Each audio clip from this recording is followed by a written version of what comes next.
I'd like to talk about the scientific legacy of Viking. The science that came out of Viking 40 years ago is still being analyzed as we speak. The Viking landing sequence, it's never been done successfully before. It's called Entry, Descent, and Landing, EDL. You have to have successful EDL or you don't have an operating spacecraft on the surface of Mars. Viking actually wrote the book on how to do this successfully. During entry in the aeroshell, as Viking entered the atmosphere of Mars, we made the first in situ measurements of the atmosphere of Mars, and among other things, discovered the presence of nitrogen in the atmosphere of Mars. Nitrogen is very important if you're interested in life on Mars because nitrogen is a key ingredient. Mars may have lost 99% of its atmosphere over geological time, because the light isotope preferentially leaves the planet because it's a little bit lighter. The heavier isotope stays.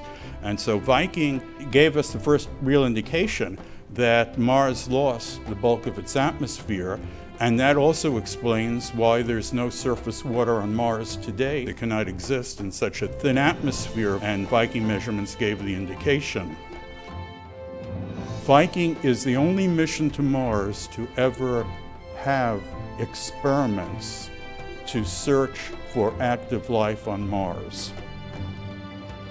If you have life, you have organic molecules, and the Viking gas chromatograph mass spectrometer did not show evidence of organic molecules, carbon-based molecules on the surface of Mars.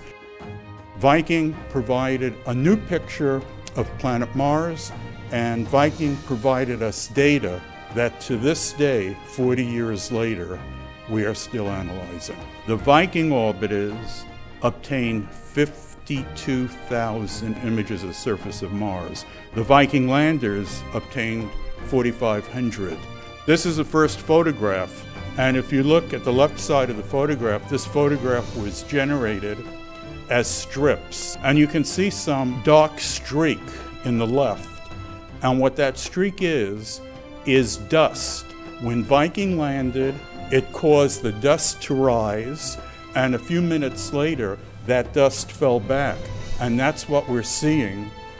The interesting thing is that we are still analyzing the Viking images for potential landing sites for the first human mission of Mars.